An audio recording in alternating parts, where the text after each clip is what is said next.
ओम श्री परमात्मने नमः। राधे कृष्ण। यथार्थ गीता अध्याय 2 श्लोक 8, 9 और 10।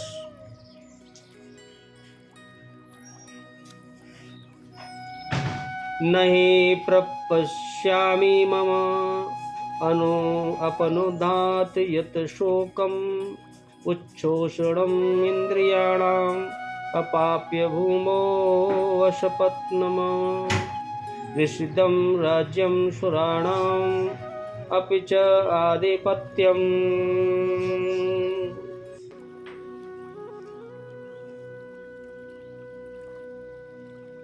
संजय उवाच।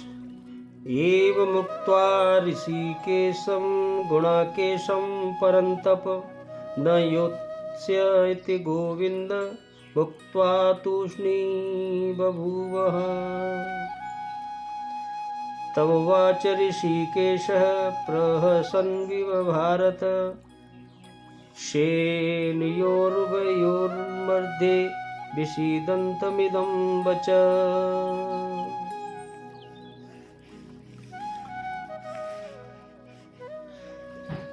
अर्जुन बोले, हे प्रभु, क्योंकि भूमि में निष्कंटक धन धान्य संपन्न राज्य को और देवताओं के स्वामी पने को प्राप्त होकर भी मैं उस उपाय को नहीं देखता हूँ जो मेरी इंद्रियों के सुखाने वाले शोक को दूर कर सके। अर्जुन बिल्कुल व्याकुल हो गए हैं। कह रहे इंद्रियों के सुखाने वाला चल रहा है शोक। और इधर संजय बोले, हे राजन, निंद्रा को जीतने वाले अर्जुन अंतर्यामी श्री कृष्ण महाराज के प्रति इस प्रकार कहकर फिर श्री गोविंद भगवान से युद्ध नहीं करूंगा यह स्पष्ट कहकर चुप हो गए। हे भरतवंशी धृतराष्ट्र, अंतर्यामी श्री कृष्ण महाराज दोनों सेनाओं के बीच में शोक करते हुए उस अर्जुन को हंसते हुए से यह वचन बोले। भूमि पर निष्कंटक धन धान्य संपन्न राज्य को और देवताओं के स्वामीपन यानी इंद्र पद को पाकर भी मैं उस उपाय को नहीं देखता। अर्जुन कह रहे हैं गोविंद से, प्रभु से, जो मेरी इंद्रियों को सुखाने वाले शोक को दूर कर सके। जब शोक बना ही है तो यह सब लेकर ही मैं क्या करूंगा। यदि इतना ही मिलना है तो क्षमा करें हे प्रभु। अर्जुन ने सोचा, अब इसके आगे आप बताएं मैं क्या करूं। इधर संजय धृतराष्ट्र से बता रहे हैं। संजय बोले, हे राजन, मोह निशा जयी अर्जुन ने हृदय के सर्वज्ञ श्री कृष्ण से यह कहकर कि हे गोविंद, मैं युद्ध नहीं करूंगा, और चुप हो गए। अभी तक अर्जुन की दृष्टि पौराणिक है। इसमें कर्मकांडों के साथ भोगों की उपलब्धि का विधान है, जिसमें स्वर्ग ही सब कुछ माना जाता है, जिस पर श्री कृष्ण प्रकाश डालेंगे कि यह विचारधारा भी गलत है। भगवान इसको भी गलत साबित कर देंगे, क्योंकि यह है ही गलत। उसके उपरांत हे राजन, अंतर्यामी योगेश्वर श्री कृष्ण ने दोनों सेनाओं के बीच में उस शोक युक्त अर्जुन को हंसते हुए देखा। हंसने लगे कि देखो,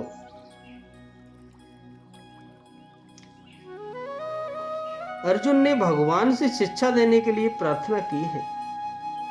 इसलिए यहाँ यह भाव प्रकट करते हैं कि आपने पहले मुझे युद्ध करने के लिए कहा, किंतु उस युद्ध का अधिक से अधिक फल विजय प्राप्त होने पर इस लोक में पृथ्वी का निष्कंटक राज्य पा लेना है। बस इतना ही तो मिलेगा।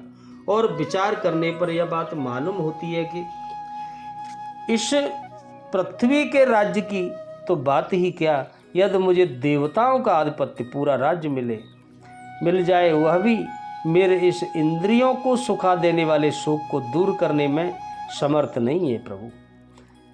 अतः मुझे कोई ऐसा निश्चित उपाय बताइए जो मेरी इंद्रियों को सुखाने वाले शोक को दूर करके मुझे सदा के लिए सुखी बना दे। अर्जुन कह रहे हैं। और इधर इसके बाद अर्जुन ने क्या किया यह बतलाया जाता है। संजय धृतराष्ट्र को बता रहे हैं कि फिर क्या हुआ। संजय बोले, हे राजन, संजय ने धृतराष्ट्र से यह कहा कि उपयुक्त प्रकार से भगवान की शरण होकर शिक्षा देने के लिए उनसे प्रार्थना करके और अपने विचार प्रकट करके अर्जुन यह कहकर के मैं युद्ध नहीं करूंगा और चुप हो गए। गोविंद शब्द का क्या अर्थ है? गोविंदिर्वे वाक्येर्विदते लभ्यते इति गोविंद। इस व्यक्ति के अनुसार वेद वाणी के द्वारा भगवान के स्वरूप की उपलब्धि होती है, इसलिए उनका नाम गोविंद है।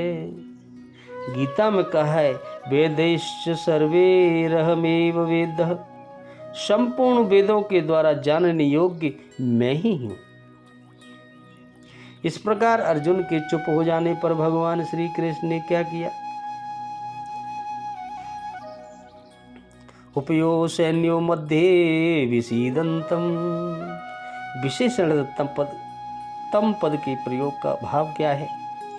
इससे संजय ने यह भाव दिखलाया है कि जिन अर्जुन ने पहले बड़े साहस के साथ अपने रथ को दोनों सेनाओं के बीच में खड़ा करने के लिए भगवान से कहा था, वही अब दोनों सेनाओं में स्थित स्वजन समुदाय को देखते ही मोह के कारण व्याकुल हो गए, घबरा गए। उन्हीं अर्जुन से भगवान कहने लगे हंसते हुए से, यह वचन बोले, इस वाक्य का क्या भाव? इस वाक्य से संजय इस बात का दिग्दर्शन कराते हैं कि भगवान ने क्या कहा और किस भाव से कहा। अभिप्राय यह है कि अर्जुन उपयुक्त प्रकाश से शूरवीरता प्रकट करने की जगह उल्टा विषाद कर रहे हैं तथा मेरे शरण होकर शिक्षा देने के लिए प्रार्थना करके मेरा निर्णय सुनने के पहले ही युद्ध न करने की घोषणा भी कर देते हैं कि मैं युद्ध नहीं करूंगा। यह इनकी कैसी गलती है? इस भाव से मन ही मन हंसते हुए भगवान गोविंद, जिनका वर्णन आगे किया जाता है, वो आगे बोलेंगे। उपयुक्त प्रकार से चिंतामग्न अर्जुन ने जब भगवान के शरण होकर अपनी महान शोक की निवृत्ति का उपाय पूछा और कहा कि इस लोक और परलोक राज्य सुख और सुख की निवृत्ति का उपाय नहीं है, तब अर्जुन को अधिकारी समझकर उसके शोक और मोह को सदा के लिए नष्ट करने के उद्देश्य से भगवान पहले नित्य और अनित्य वस्तु के विवेचन पूर्वक सांख्य योग की दृष्टि से भी युद्ध करना कर्तव्य ऐसा प्रतिपादन करते हुए सांख्य निष्ठा का वर्णन करने लगे। राधे कृष्ण।